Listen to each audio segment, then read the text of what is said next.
All right, let's get into this. I'm Abby with MotorCityNerds. Welcome to all the new subscribers. I really appreciate you being here. And yeah, we're on our way to 2K. We're small, but we're awesome, and we have fun over here. My theory still stands. All my socials are down below, by the way. TikTok, OF, all that stuff. Yeah, let's just get into True Detective Episode 3, Season 4. What are we saying? Night Country. I'm just excited. My theory still fits. First off, I could complain and say I feel like we didn't move forward in the story. But then we got so much information and so many little things and so many really well done scenes that were really saying a lot with themes here that I'm not upset. I'm not upset about that. I don't know how to explain it, but that I felt like was happening, but I didn't mind it. But geez, this gets wild, and I feel like confirms some of my other theories, but I feel like my main theory still stands. Now, if you watch that video, I have a full review, and I talk about all types of different stuff, because I got some really, really good comments, and I'm like, this is what I do this for? It's so much fun to do. I like theory crafting and doing all that and going, oh, this could be a thing. But hearing other people's responses, I love that. I love that. This is why I started my channel. I never wanted it to be, just me, and I want to change that soon, but I would go in these comment sections of these big, huge YouTubers or whatever, talking about stuff we all love, comics, books, movies, and people just bash each other, and I don't like that. And I'm like, why can't somebody just like something because they like it? I mean, I'm obsessed with whatever, and then I just like other things. Why can't, I don't understand. I don't understand so I'll just do it myself. Also, why was I calling that woman Mary? Where did I get that from? Her name's Rose. I don't know where I got that from. But it just goes to show you, I'll see all these other things and miss something right in front of my face like that. Okay, so let's just get into the episode. My blue and orange still stands. And even at the end, that's the other color that keeps getting brought in, is these bright green rooms. Green is how we caught the killer in Season 1, with the house being painted, okay? So when that's getting thrown in, I don't know exactly how to feel, but it's something. This episode did some things so beautifully, like opening with the baby being born, and I was not going to be able to, I tweeted about this, I could not take the Lions losing, and then right back to back having that baby die. So I was stressing, man. I was like, I'll turn this off right now. Take 12 hours and watch it tomorrow, because no, I can't handle it.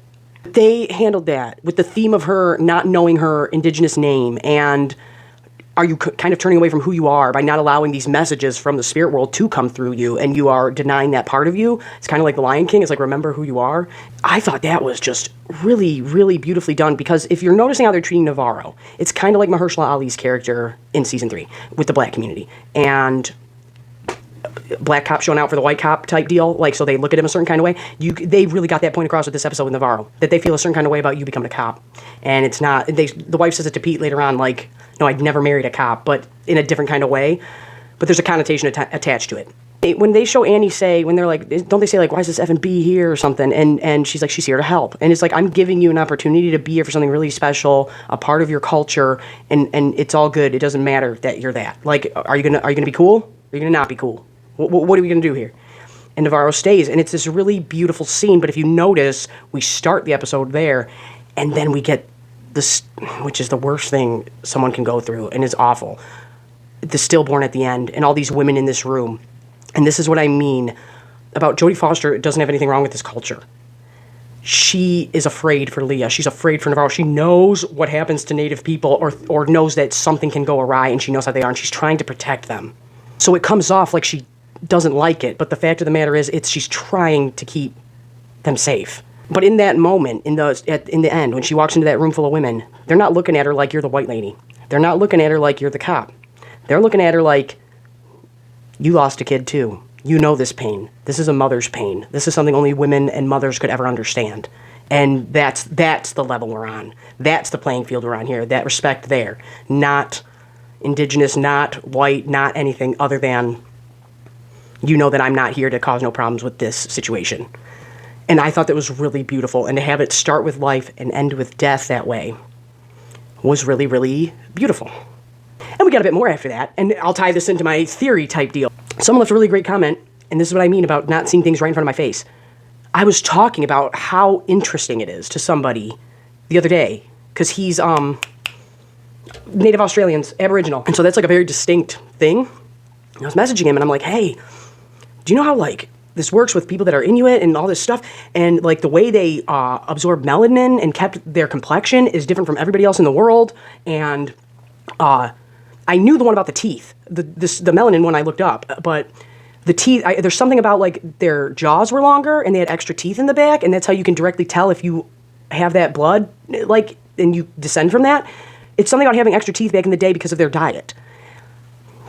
And someone left a comment saying, like, what if it's part of their genetic code? What if that's what these creeps want? What if that's what these Tuttle creep friends want? And I was like, oh, snap. I was just talking about that the other day, and how interesting it is that they evolved differently from everybody else in the world. There's definitely something up with the babies. There's definitely something up with wanting babies specifically.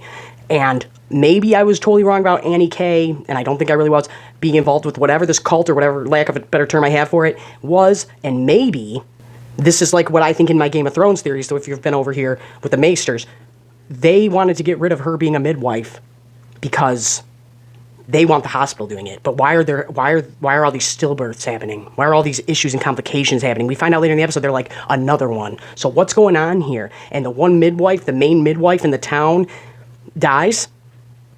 Why do you want those babies at that hospital? And if you look at the logo of the hospital, what color is it? Is it orange? Yeah, it's orange. Hank is totally pulling a Jaws move, and he's like, hey, everybody in the town, let's all go out on the ice and look. And all the people acting like jackasses, but specifically, we see somebody drop oranges. And later on, it comes back with Navarro. Also, throughout the episode, Hank ain't picking up his phone. Now, I saw somebody say this on a group I'm in, on Facebook, I think, and I just thought I was like, that's an interesting take, but I don't think that. And I said something about this last review. I don't think Hank the dad is... at first, I was like, is he getting catfished? Which still might be happening. Or is this somebody talking in code about getting paid? But then I was like, no, he's really sending money to somebody because he's broke. And they repeatedly show him being broke. They show the cabinets being empty. He's talking about sending that last amount to that girlfriend of his, if she exists, or if she's just somebody random in Alaska he's getting fleeced by. And that's why he's on the take. That's why he's getting paid. That's why he's turning the other way. That's his motive, is he's in debt. He needs money. But someone online had an interesting take. They just said, I think Hank is Tuttle. And I was like, I don't think he'd be broke if he was in that family. I think he'd be doing okay. Who knows? Who knows with this show? All right, guys, we get to the evidence room. And what do we see in big, bold letters on a big piece of paper? Meth. Like I was saying, meth and LSD, like in season 1, like with Dora Lang, the same type of writing, the same type of drawings. I also said this, maybe that trailer was Rust's dad or Rust or somebody keeping evidence safe. I don't know quite what's going on there yet. And it looks a little bit like Rust's storage unit, though. And it's like, I don't know. Maybe. They could have been keeping the phone safe. It might not have been a nefarious thing. And just for the Dark Tower people out there, how many boxes of evidence do they have? 19. You think they're going to get the number 19 past me? Never. Jodie Foster requesting Navarro to work on this with her. And like I said, Jodie Foster's putting up a real good front of, I hate everybody. Everybody hates me. Maybe that's why she sleeps around. Maybe that's why she does whatever. Because she knows I need these people to think that I don't know what's going on. And maybe I'll be left alone if everybody is just known to hate my guts. Including the big boss lady of this town who owns everything. They'll just look the other way. They're going to go, yeah, we all hate her and we don't give her any info and she don't know nothing. But really, she knows something. Before I compared Navarro to Marty, I think, or I don't know, but either way, I've seen both parts of that character in these characters, and it's definitely coming through now more than ever that Navarro's more like Rust and Jodie Foster's more like Marty, and one's going off faith and one's going off of I gotta have facts in front of me. But not just with that, Navarro and her cross, Rust with his cross. Do you pray? No, I listen. What do you mean? I contemplate. What does Rust say? I contemplate choosing to be crucified. And that time in the garden before he gets betrayed. And he's like, I use it to meditate up in his apartment. They both have the cross thing going. They both have the closer to the thinner spirit realm part of them. There's definitely a little bit of a, not direct, but similarities between the two. And Jodie Foster is just like, no, I need to see it, I need to hear it, I need to smell it, it needs to be there. I think one of the funniest things in this episode was, because how accurate is this, is when Jodie Foster hands Pete the phone and says, crack it. And he says, I'm not a hacker. And she says, yeah, but you're under 30. And I'm like, oh my God, that is so accurate. But man, when we really got the call back to season 1 was when Jodie Foster was telling Pete a story, but then on screen, we're seeing something else. That was wild. That was crazy. It added so much to these characters, and now we know something went down with that, and that's why Jodie Foster was like, get Navarro put on Troopers. I'm going to pretend to not like her. Let's get this changed up. I need her protected because I know something's going on here. We also called Twist and Shout in the first episode being way more than what they were letting on. That's what I was saying. Twist and Shout can have a very evil connotation if it's applied to a murder. Having that guy whistle it at her was so creepy, but also tells me that's what her son's trying to tell her. I firmly believe that. Jodie Foster's son is trying to tell her, yes, your feeling is right, Mom. I was murdered. Dad was murdered. And you're right.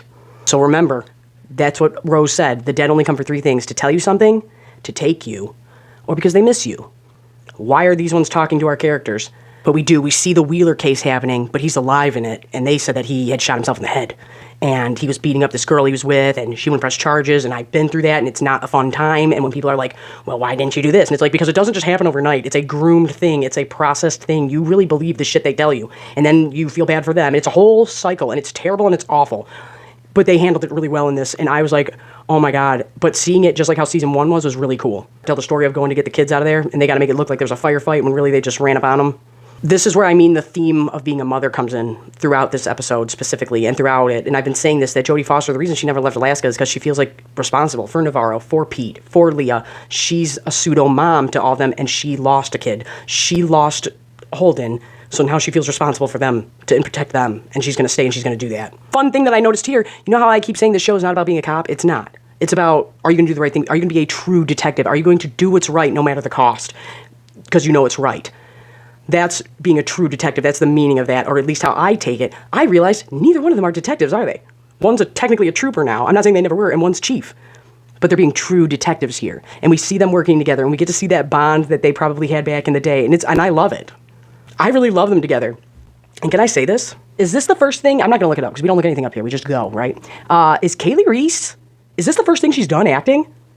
Because if so, she has now jumped to my list of, like, best athletes turned actor. Could you imagine? Really think about that. Be like, you're going to go work with Jodie Foster. Oh, by the way, it's going to be on the 5th or the 4th season of True Detective. You know, probably one of the greatest TV shows of all time, the greatest one-off season ever made of TV. Yeah, you want to start out with that? Jesus. And she's great. She's killing it. And I just want to say that. I don't know if she was in anything else. We'll find out later. But damn, that must have been a call to get. And I understand why they would want somebody like her, a boxer, a fighter, because she's got to be breaking dudes in half, and she can beat me up. What a badass. What a badass. I'm a Clarissa Shields fan, but she's a badass. And once again with the mom stuff, we see Navarro and Pete like the little brother and Jodie Foster like the mom, and we see that pseudo-family forming. It's not always blood. Your quartet, if you will, found out that the hairstylist is full of shit. Why do you keep dyeing everybody's hair the same colors? Something's going on there. But we find out she was hooking up with one of these dudes at Slough. We find out that she knew about Clark or Ray and Annie hooking up. But why did they keep it a big secret? They find out through the pictures. Why do we keep it this big secret? I'm wondering if it's something to do culturally. Does she think it would have been frowned upon for seeing this guy that wasn't from her culture? Ed and Abby here in the dark. Sorry for that. No, I got a really great comment about this too. And it was like, why did Ray's family disown him? And I was like, wait, who the shit is Ray? And then I was like, oh, Clark. That's just, okay. And then I was like, joining a cult? Because they isolate you from your families. And that's exactly what they're doing to Leah later on in the episode. Your mom's bad, your mom's bad, police chief's daughter, bad, bad, bad, bad, bad. And it's like, I think you're hiding behind a noble cause, but I think some of you aren't so noble. I'm not saying that's definitive. I'm just like, why would it be? I thought it was really interesting, but this is what I mean about fate and destiny and things. And this season specifically is about sleeping and dreaming. The sister gets them. Everybody's having visions and dreams and all these things, and whether or not you listen to them. But Annie dreamt of the Carcosa sign and got it tattooed. And when she got it tattooed, she stopped dreaming about it. But she insisted on going to that science lab with her friend. She's like, take me, take me, take me, take me. And then her and this guy hit it off. I thought the insistent part was very interesting. Damn it, editing Abby here again. They were probably already talking on Tinder. We keep bringing Tinder up. Tinder, did you pay to be there, or were you just brought up for this? I'd be interested to know. What a great show to be a part of. But what if they met on Tinder before, and that's why they hit it off so well? Oh, and we got her phone now. We got her phone open, Pete. When did she start dreaming about this symbol? In high school, everybody. Like I said, that's when they're starting this indoctrination. They're getting them involved somehow. Navarro and Jodie Foster talk to the hairdresser, and Jodie Foster chooses to remove herself. This is what I mean about showing this character respecting these native people, because she knows, I ain't shit, but you might talk to her, you might do the right thing because we all want good for Annie, and there's more to that. But then she's like, and she takes the little girl, and they go in the other room, but I thought saying to this little girl, it was a little depressing to hear, and then they went and ice skated on the unicorn's tears. I was like, on a lake of unicorn tears? I was like, that sounds really sad and ominous. Big news. Hank got the call that she was dating somebody. And then what does Hank do like a piece of shit? Like a piece of shit. He turns around and he's like, she was sleeping with half the town. What do you want me to do for this slut? Yeah, okay. And then that's essentially what he's saying to Jodie Foster, why she throws that drink in his face. Because it does not matter if somebody's banging everybody or touching every dick around. You don't deserve to be murdered. You don't deserve to get hurt. I don't give a shit. I don't care if you are a prostitute. I don't care if you're on OnlyFans. I don't care if you don't do none of that. You don't fucking deserve that. Nobody does. And I love Navarro stepping to him. And I love that Pete doesn't interfere. I love that Pete's just like, I know my dad is an asshole. I'm not getting involved. And he's being a true detective. He's going to do the right thing, and I think that might harm him in the end, or Darwin. I really think Darwin's going to take a hit. Every account of this guy that Annie was seeing says he wasn't violent. He was quiet. He was weird. He was nerdy. All of a sudden, he snaps or something, or supposedly. That's what they want us to think. And let me remind you that Hank and his posse of boys are out with their oranges on the ice looking for this guy. So they're trying to off him. And they say that earlier in the episode. Navarro's like, we want him alive. And he's like, do we? They don't want whatever getting back to the town. Whatever information he has. I loved having them in the car together, talking, just like in Season 1 and Season 2 and Season 3. I love that back and forth dynamic of the odd couple they always do in this show very well. Having them to go back and forth, and she's just like, add it up, Jodie Foster. Jodie Foster has added it up. She's added it up a long time ago. She just would rather keep everybody safe, and she's realizing, I don't think I can do that for much longer. I do think she meant, I thought it was very interesting that we used the word voodoo specifically, because if we know where that comes from, that originates in Louisiana or in that area. And where does Season 1 take place? Louisiana. But I thought that was just fun. But then she says snow magic. And I was looking into some myths out in Alaska. And let me tell you, you guys got some crazy ones. And she's like, no, I don't mean that, but I mean this and blah, blah, blah. But part of it is intuition and faith and just going with your gut. If that's how you guys want to look at it when I say spiritually or anything like that, that's what I mean. Trust your intuition. Trust yourself. Something might be telling you something you don't even know it. Is Liz really on Tinder or fantasy football? Or are these just things she's saying to people? I don't want to keep doing this to you guys, but what if she's on Tinder to see who else is creeping about on there? Who else was using that app? The tongue. We bring up the tongue. How did that tongue stay good for so many years? From this thing you guys dug up out of the ice?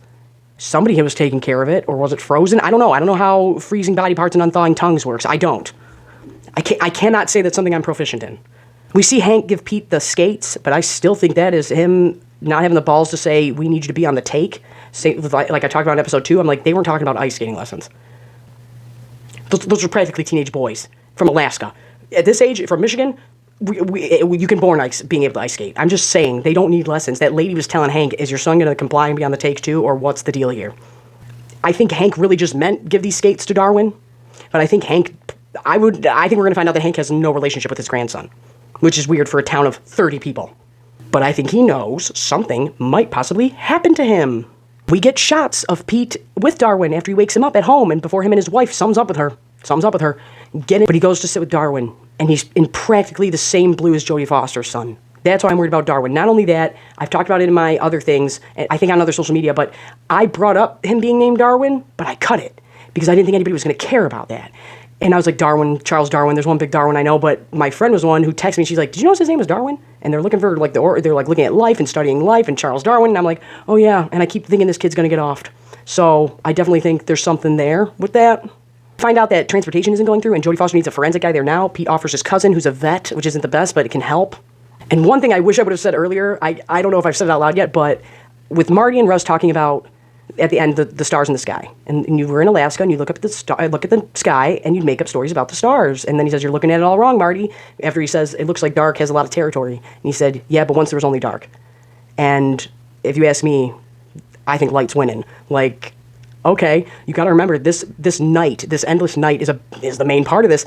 The dark will always end. The light will always eventually come through. There's always going to be a good against evil to oppose it. Cause a wheel. And oh my god, we go to talk to this Shifty boyfriend. I still think the boyfriend is shifty. He's shifty, especially after this. Quid pro quo, Dr. Lecter. They've definitely been making references, and I'm going to react to the trailer for the next episode in another video, and I'll talk about the more Silence of the Lambs references, but I would be doing this too. Silence of the Lambs is my favorite. I have a review I need to post, but when she's sitting with that boyfriend and he just wants information, I'm like, I don't trust your ass. I do not trust him one little bit. You can put as much blue around him as you want in this episode, because you guys really tried messing with that. They tried putting more in places, and I noticed. I think these were red herrings. I think that you knew that people would be catching on to the orange and blue thing by now, so you're trying to throw us off. You can put him in a blue hut all you want with orange trimming. I still think he's a scumbag. But when he says he wants information, quid pro quo, and I tweeted about that immediately, and somebody made it their thumbnail, and I'm very upset about that, because I was going to do that. Hannibal Lecter's he's down there. He's my favorite character of all time. Silence of the Lambs book series is my favorite book series.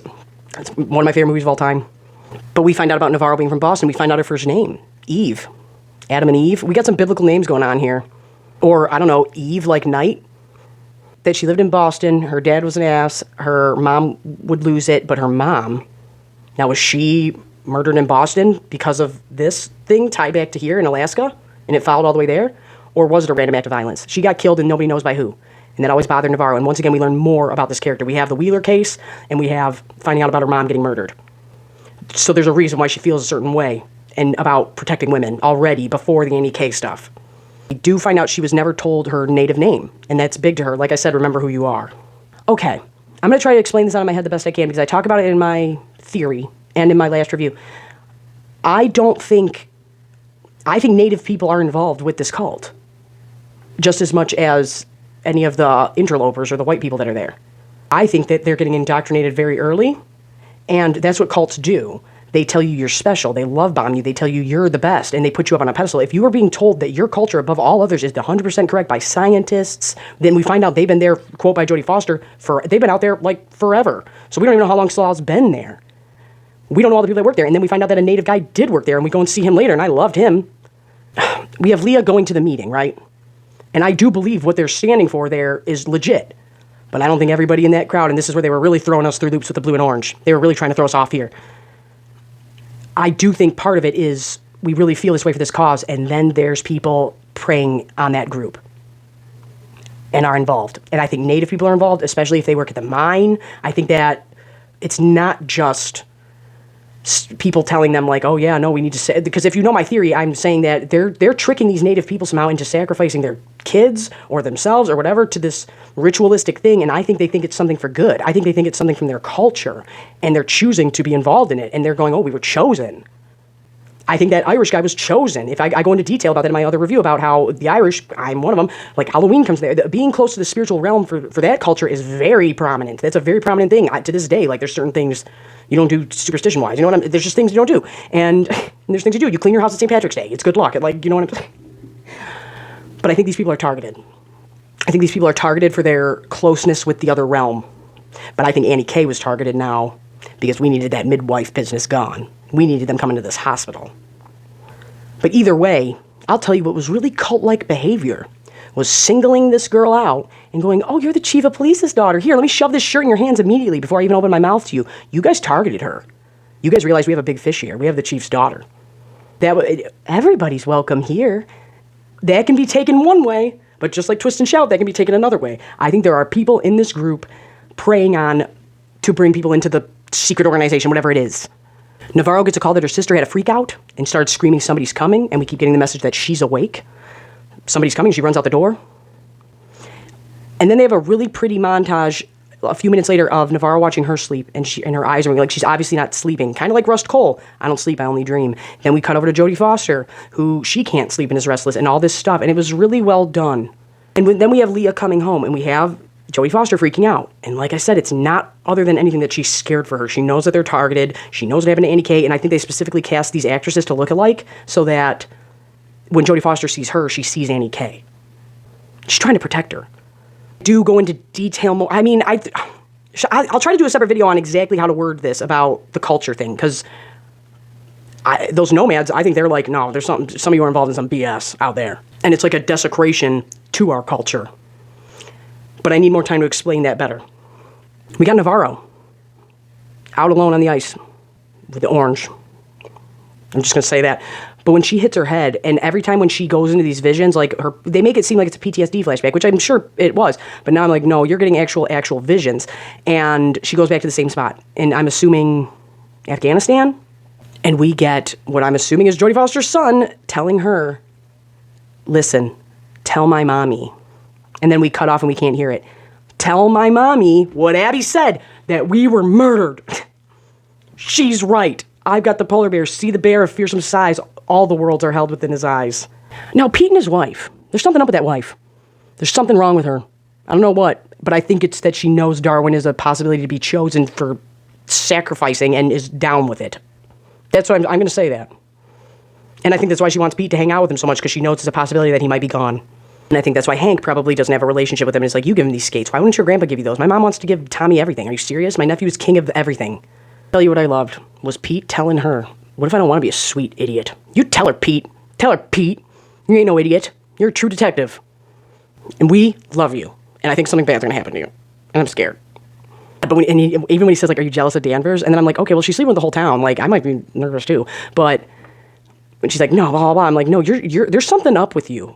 But I think it's like she's ashamed that she's married to a cop now. And he's like, I don't like that. I don't know if this means anything, but I know this.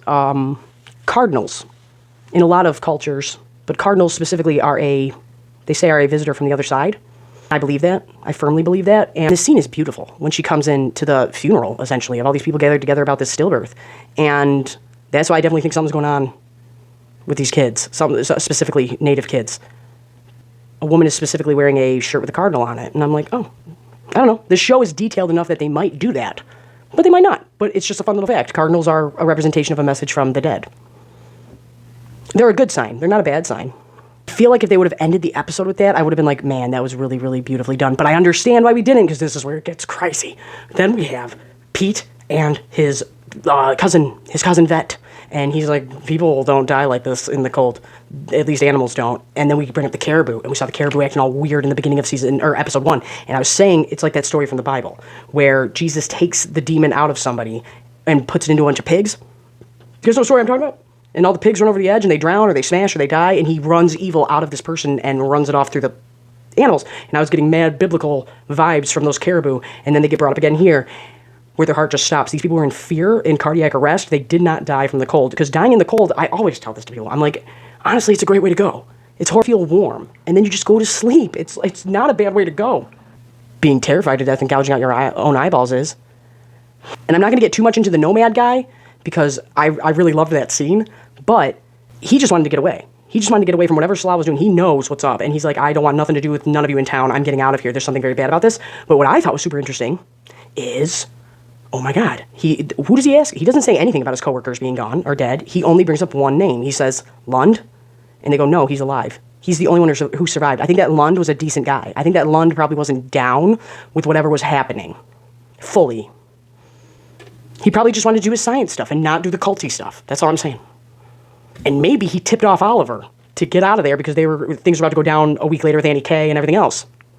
But I don't think this Lund was a bad guy. I think he was more decent than the rest. We'll find out. Did love their little back and forth. And like I've been saying, if you've seen the movie Wind River or read the book Blood Meridian, there's a lot. That's what I mean about the culture thing. If you've read Blood Meridian and how these white people are staging everything to make it look like Native Americans are doing all these crimes and hurting all these people, but the truth is, no, it's them to get the land and to take it over. And it's all a plan of going like, yeah, we think it's the indigenous people, but really it's the white people. And that's what I'm saying. There's themes of that going on. But also, in Wind River, they do a really good job with this. And and they talk about really heavy subjects. It's not an easy watch. And it's about women going missing and getting hurt on reservations. And then it's like, well, who gets jurisdiction if it gets reported? Can the feds step up? Can the local police step up? Do you get to step up? Do reservation police get to step up? Whose land is it now? Because where do jurisdictions fall in line technically? And I loved them bringing that up here with him. And he's like, whose name's on this deed? Are you on that land or are you on our land? What do we do? What game are we going to play here? Are we going to be cool? And that's why he asks Navarro, do you even know your name? And the use of the native language in this is beautifully done and used at the perfect moments. But then we get to see Lund. They go to the hospital. Oh yeah, we get to see Lund. And at first I'm like, he ain't that jacked up. No, he's jacked up. He's jacked up. He's real jacked up. And he's saying craziness. Now remember what I said about colors. This is an all green room. When Jodie Foster was banging that other guy, that was an all green room. Green is a big deal in season 1. I just don't know where it falls yet. I don't think in this show there always needs to be bad men, Marty, to keep the other bad men at the door. Or what does Rust say? So good and bad are bad terms, but I mean blue I think is spirituality and good, and you can watch my other stuff in orange. I think the more orange it is, the more orange is around it, the more evil it is. But green, I don't know where to put it. I don't know if that's in the middle. I don't know if it's leaning towards good, but I think it is. I think that Lund was a good guy, and that's why Oliver only cared about him. And he says, she came for us in the dark. Creepy. Does anybody else feel like, what happened for that fight to happen out, the Mean Girls fight happening in the halls? What happened there? Because I was like, this is staged. But then you do hear somebody going like, we're not rednecks, we're not this, and they make it seem like there's a kerfuffle over that, but I think it was staged. But then again, I think a lot of bad things have been happening at this hospital, so maybe it wasn't. I almost said Clarice, but Liz is out there helping, right? And then we get this, it's like the scene in Freddy Krueger when the body bag sits up.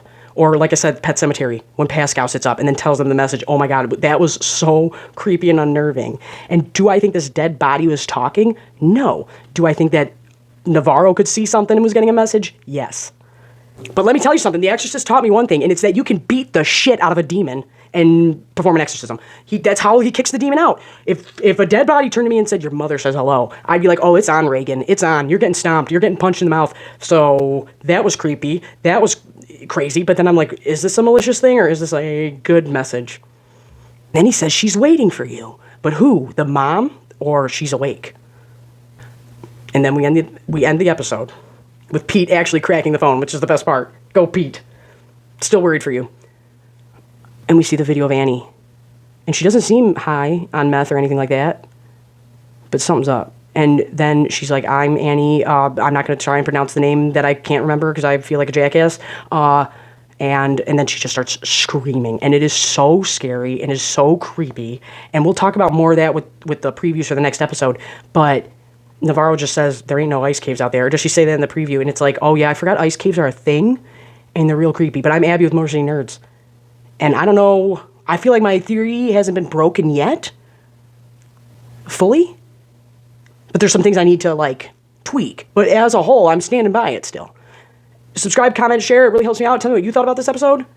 And yeah, thank you guys so much for the comments that I got. I really, I love that. That's the whole reason I do this. I love hearing different opinions and takes and what you think is going on. I love it. So tell me down below. Am I wrong? Do you think something else? Do you think I'm kind of right?